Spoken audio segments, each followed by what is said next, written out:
გამარჯობათ. ბელა ვარ მე. 18 წელი აქ ვარ. რამდენი? 18. 18 წელი. კი. რა გითხრათ? ველოდები რომ ნორმალურად საერთოდ თბილისიდან. აი რა ვთქვა, 18 წელი აქ ვარ, სხვა რა ვთქვა. ჩავდივარ. მივიხედები. გაჭირებულს დავეხმარები.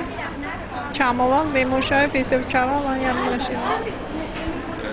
გასახუშება ჩატარდა საპროტესტო აქცია ქართული ემიგრანტების საქართველოს საელჩოში. აქ ვიყავით, მე არში მეძვალანყოფი მყავს მისასული. ნინელი ჭანკვეტაძე რომ იყო, ვიყავი. ყველაფერი პროგრამა, მაგრამ რო ვკითხულობ გაზეთებს გული მისკდება, რატო შვრებიან? ეს რომელ ქვეყნიერებაშია?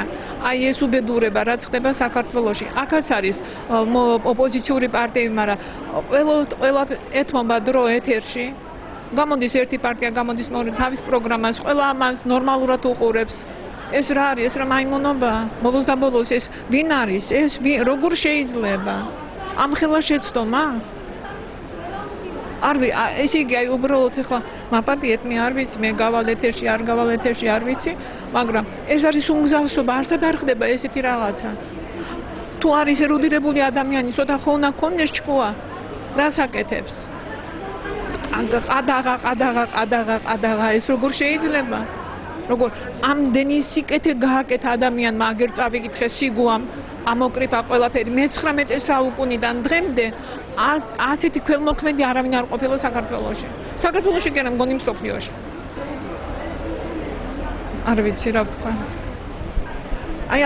ვთქვა. უკვე იცით როგორ ვარ, აი ვილაპარაკო, მე მგონი თან გამოდიან ისეთ რაღაცებს წერენ, ეს ჩვენ იმიტომ ჩვენ დამოკიდებულები ვართ გაზეთებზე.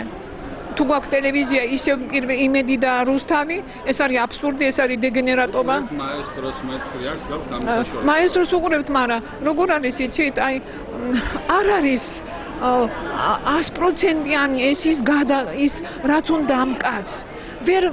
მაინც რაღაცას ამის აი ლიპარტენიანი რომ იყო, ის გიგა ლიპარტენიანი და რო წერდნენ, ეს როგორ შეიძლება როგორ შეიძლება ჩვენ ეს ვიკითხოთ?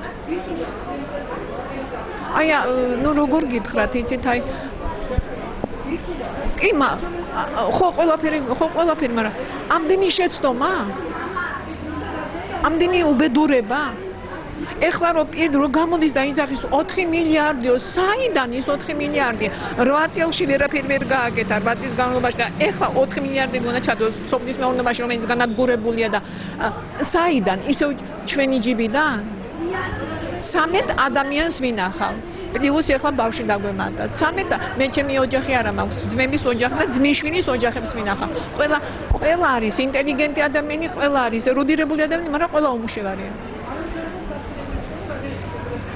ჩემი ძმა აი სიმწრისაგან გაუსკდა გული და მოკვდა. ამხელა კაცი, ამხელა თანამდებობა გახდა მათხოვარი და ჩემ ფულზე იყო დამოკიდებული. ეს მარტო ჩემი ოჯახის ტრაგედია ხომ არ არის, ეს არის მთელი საქართველოს ტრაგედია. 90% ქართველობა ხო ამ დღეში ვარ. და ნუ თუ ვერ უნდა მოვტვინოთ რომ ყველა ნორმალურად, მაგრამ აბა რა ვიცი რა გითხრათ, აი მე მადლობა.